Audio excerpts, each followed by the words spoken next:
안녕하세요. 황금항아리 금동윤입니다. 오늘 지난 시간에 봤던 그 뱅크 오브 아메리카 캐피탈마켓 3개월 계약직 이어서 좀 채권에 대해서 설명을 드릴게요. 여러분이 캐피탈마켓 쪽 가시면 보통 ECM하고 주식, DCM 채권하고 나눠서 경력을 쌓아 가시게 되는데요. CM, 캐피탈마켓은 자본 조달, 즉 돈을 구해온다 이렇게 이해하시면 돼요. ECM이라고 하면 주식, DCM이라고 하면 채권을 통해서 돈을 구해온다 이렇게 생각하시면 될 것 같습니다. 자, 그래서 오늘 DCM 쪽 채권에 대해서 알아보는 두 번째 시간으로 채권을 어떻게 분류하는가에 대해서 공부 한번 해보도록 하겠습니다. 자, 저희가 보고 있는 이 캐피탈 마켓 포지션은요, 프론트 라인이에요. 무슨 말이냐면 이제 고객을 이제 응대하는 그런 포지션이라는 말이죠. 자, 근데 여기서 뭐가 중요하냐면 보통 여러분들 이제 금융기관에 취업을 하시면 그 고객군, 이제 영어로는 세그먼트라 그러는데 세그먼트에 따라서 이제 팀을 배정받으실 거예요. 보통 대기업하고 대기업하면 이제 저희 이제 큰 대형 그룹사들을 얘기하는 거죠. 이제 삼성이나 뭐 LG나 뭐 현대나 이런. 그리고 공공기관, 그러니까 흔히 어떤 기관들이 있냐면 이제 한전이라든지 아니면 도로공사라든지 이런 공적인 성격들 가지고 있는 회사들이요. 그리고 세 번째로 이제 금융기관들도 이제 고객사 중에 하나인데, 이 금융기관은 또 두 개로 나눠져요. 이제 진짜 실제 은행이 있고, 뭐 여러분도 잘 아시는 뭐 KB라든지 금융기관들끼리도 이제 거래가 있습니다. 뭐 신한이라든지, 그리고 이제 외국계 금융사들, 그리고 이제 비은행 금융기관이 있어요. 이게 무슨 얘기냐면 얘네들 같은 경우에는 이제 증권사라든지 카드사, 뭐 자산운용사 이런 회사들이 있습니다. 그리고 마지막으로 이제 MNC라 그래서 멀티내셔널 컴퍼니 이렇게 줄임말이거든요. 뭐 흔히 아시는 뭐 BMW라든지 뭐 코카콜라라든지 뭐 이런 해외에서 저희 대한민국에 들어와 가지고 영업 활동을 하는 회사들을 이제 통칭해서 MNC라 그러는데, 제가 이 왜 세그를 말씀을 드렸냐면 이게 저희 업무 자체가 이 자본을 조달해 오는 업무잖아요. 이 조달을 할 때 이런 그 회사의 특성에 따라서 조달하는 방식이 다 다릅니다. 그래서 저희는 이제 채권을 조달하는 거니까, 채권을 가지고 자금을 조달하는 거니까 어떻게 이 채권이 이런 회사들에 따라서 분류가 되는지 한번 설명을 드려볼게요. 첫 번째로 중앙정부가 발행하는 채권이 있어요. 한글로는 이제 국채라고 하고요. 국고채, 국채 이렇게 표현을 하고, 영어로는 이제 government bond라고 합니다. 정부가 요즘처럼 이렇게 코로나로 안 좋을 때 경기 부양을 하려면 돈이 필요하잖아요. 근데 이 돈을 그냥 중앙은행에서 막 찍어내는 게 아니라 이 채권을 발행을 해서 이걸 투자를 받아서 돈을 받아서 이 돈을 가지고 부양 사업을 하게 됩니다.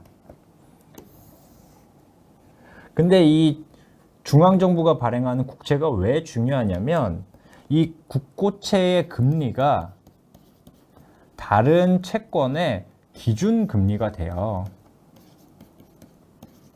그래서 이 기준 금리가 높으면 다른 채권도 높은 가격에 발행이 되고요. 가격이라 하면 이제 제가 말씀드리는 건 이제 표면 금리를 말씀드리는 거예요.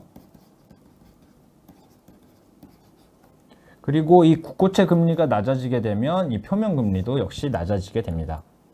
두 번째는 이제 지방채라 그러는데, 이 지방채는 이제 말 그대로 지자체에서 발행하는 채권을 이야기합니다. 해외 쪽은 이게 되게 활발한데 우리나라는 좀 많이는 없어요. 이 영어로 이제 municipal bond라 그러는데 줄여서 그냥 뮤니라고도 해요. 지방정부도 이제 세금으로 충당 안 되는 비용을 지방채를 발행해서 이제 충당하는 경우가 있어요. 지방채 같은 경우에는 이제 국고채보다는 이제 규모가 작고, 근데 유통도 잘 안 돼요. 그래서 유동성도 낮고, 그리고 이제 발행하는 경우도 많이 없어요. 그래서 사고 파는 것도 용이하지 않고, 또 이제 지자체마다 예를 들면 서울시도 지자체고, 경기도도 지자체죠. 이런 지자체마다 조건이 다 달라요. 조건이라 하면 금리라든지 뭐 만기라든지 뭐 이런 것들이 다 달라서 요거는 조금 그냥 참고사항으로 알고 계시면 좋을 것 같아요. 자, 세 번째는 이제 특수채라는 게 있는데, 누가 발행을 하냐면 이제 공사 들어가는 회사들이 발행을 한다라고 생각을 하시면 돼요.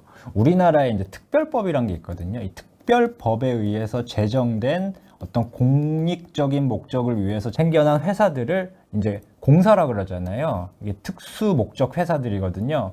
이런 회사들이 발행하는 채권을 이제 특수채라고 합니다. 그래서 뭐 도로공사라든지, 그 다음에 뭐 수자원공사,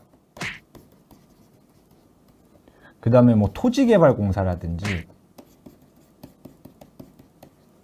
이런 공적인 사업에 필요한 자금을 충당하기 위해서 발행하는 채권을 특수채라고 합니다.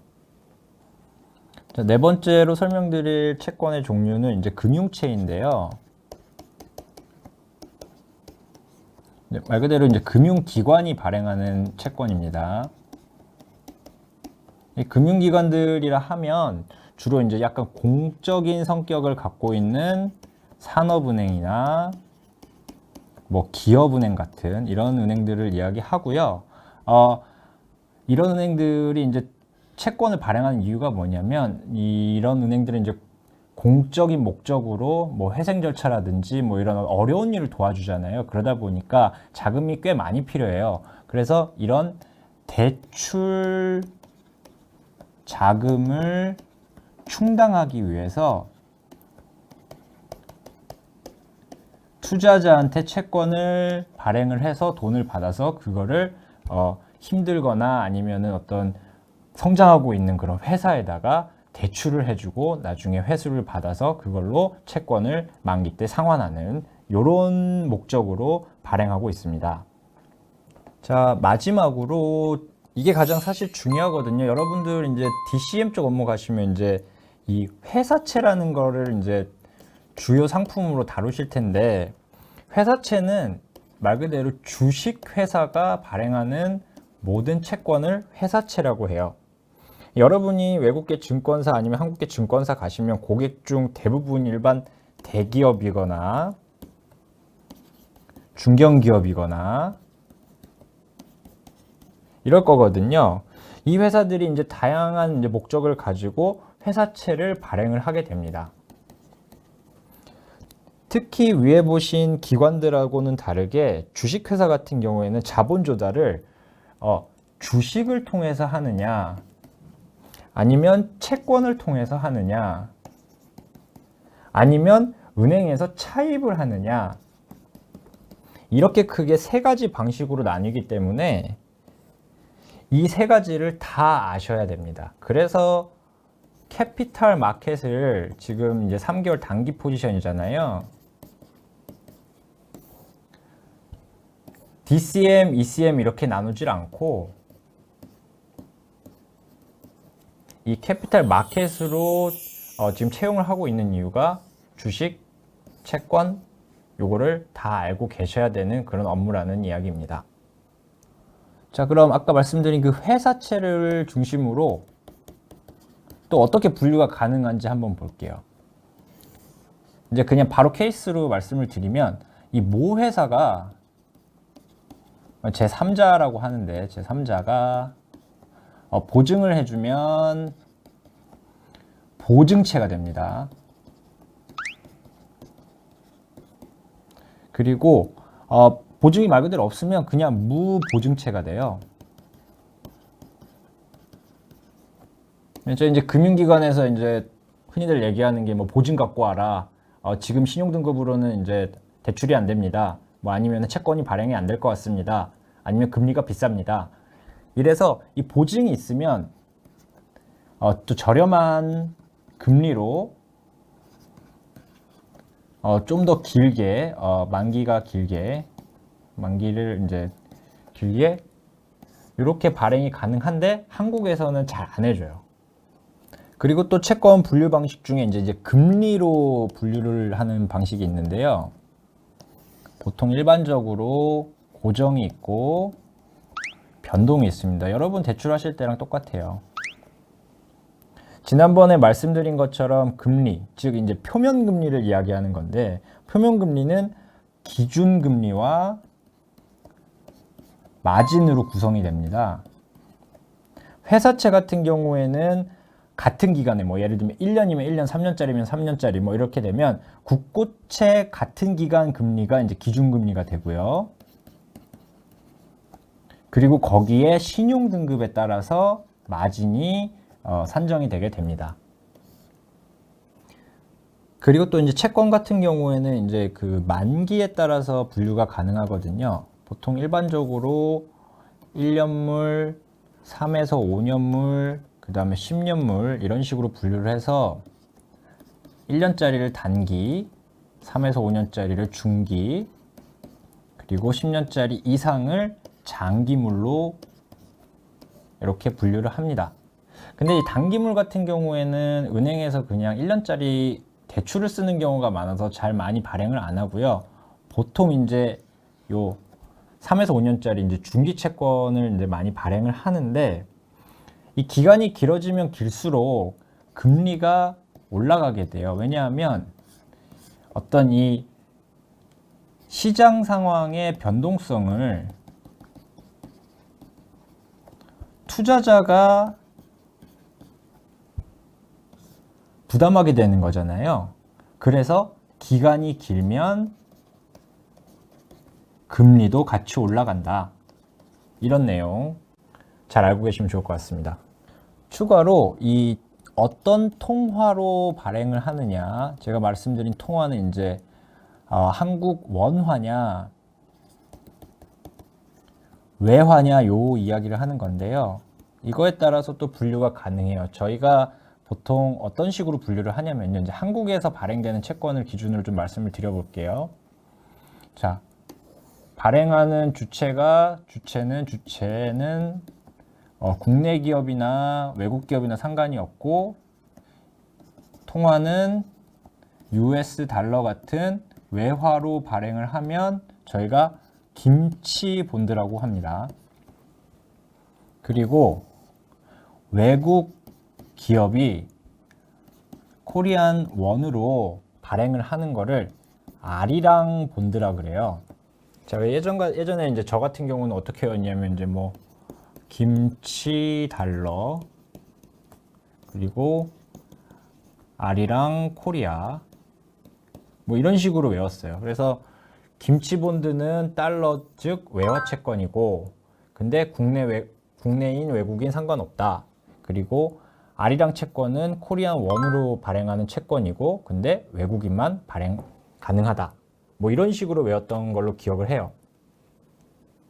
자, 그리고 여러분들 보시면은 이제 일본에 이제 이 김치 달러 같은 거를 각 나라마다 다 표현들이 있는데, 일본 같은 경우에는 이제 쇼군,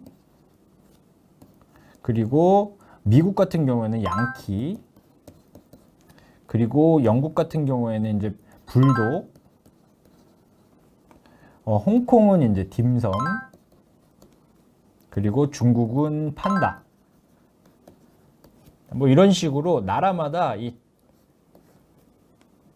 외화채에 관련돼서 다 명칭이 있습니다. 이런 표현들 알아두시면 좋아요. 마지막으로 이제 사모냐, 공모냐 이렇게 나눠가지고요, 이제 채권을 발행하기도 하는데요. 분류는 말 그대로 이제 사모 같은 경우는 투자자가 정해져 있어요.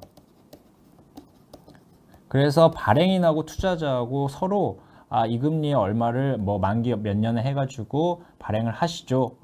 이런 내용으로 이제 자기들끼리 정하는 경우, 이거 OTC 거래라 그러는데 오버 더 카운터의 약자입니다. 이런 OTC 거래를 통해서 자기들끼리 정해놓고 발행하는 경우는 사모 투자라 그러고요. 사모 채권이라 그러고, 이제 공모 같은 경우에는 이제 시장에 공개를 해서 이런 채권을 발행할 예정이니까 투자자를 공개적으로 이제 모집을 하는 겁니다. 근데 이제 회사채가 이제 공모라고 해도 거의 이제 투자자가 정해져 있는 게 금액이 워낙 크다 보니까 뭐 개인 투자자나 소규모 부티크, 뭐 자산운용사들은 이제 진입 자체를 못 해요. 회사채 하시면 이 공모사채 발행하는 과정, 공모사채 발행 과정, 이걸 꼭 아셔야 돼요. 그래서 마지막으로 간단히 이제 공모사채 발행 과정 소개해 드리고 오늘은 마무리하도록 하겠습니다. 공모사채 발행 과정이 어떻게 되냐면요. 먼저 이제 회사가 이제 발행 계획을 세워요. 그리고 주관 회사를 선정을 합니다. 주로 이제 증권사가 이 주관을 맡아서 하고요. 그럼 이 증권사가 수요 예측이라는 프로세스를 진행을 해요. 이게 뭐냐면 공개적으로 투자자를 모집하는 과정을 이제 수요 예측이라 그래요. 자, 어디서 하냐면 대한민국 같은 경우는 이제 K본드라는 프로그램이 있거든요. 여기서 투자자를 모집을 합니다. 근데 이 수요 예측 전까지는 흥행을 위해서 증권사와 발행인이 유선이나 아니면 직접 만나서 이 투자자를 엄청 찾아다녀요. 회사 재무 업무 중에 가장 중요한 파트가 이제 자금 조달이거든요. 근데 회사채를 공개적으로 발행한다고 하는데 투자자가 없어서 원하는 금액 조달을 못 해봐요. 그러면 재무팀이 엄청 욕을 먹습니다. 그래서 어느 정도 미리 예비 투자자들과 협의, 발행금리 같은 거를 이제 상의를 해놓고 투자 참여를 유도하는 거예요. 그래서 이 수요 예측 하면서 요 사이에 사실은 이런 이제 투자자 모집 업무가 끼어 있습니다. 그리고 수요 예측 당일날 다시 여기 수요 예측을 넣을게요.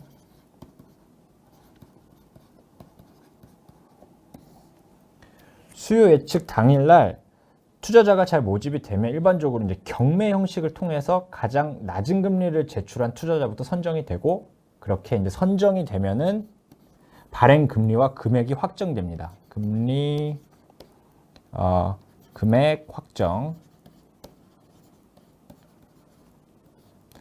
그러면 이제 수요 예측에 참가했던 투자자들이 이제 돈을 입금을 하겠죠. 그리고 발행인은 이 발행되는 내용을 공시를 하게 되면 이 업무가 끝이 납니다. 오늘 마지막 시간으로 이제 그 몇 가지 팁을 좀 드리면은, 여러분들 이제 DCM 이쪽 가시게 되면 이 민평이라는 이야기를 많이 들으실 거예요. 뭐의 줄임냐면 민간 평가 금리의 줄임말이거든요. 증권사에서 우리나라에 상장된 기업들 그리고 공기업 금융사들에 대한 신용을 평가를 해서 채권을 발행한다면 적정한 금리가 얼마인지 이걸 매일매일 보여줘요. 그러니까 수준인 거죠. 어느 정도 수준이 적정한 금리인 건지. 그래서 실제 발행할 때 이 민평이 가이드라인이 되는 경우가 되게 많아요. 그리고 보통 수요 예측과 실제 발행일이 한 2주 정도 차이가 나서 그 사이에 무슨 일이 생겨서 민평이 변하면 투자자 입장에서 손실 혹은 더 큰 이익을 볼 때도 많습니다. 그래서 투자자는 그냥 입찰에 들어가는 게 아니라 이런 변동폭까지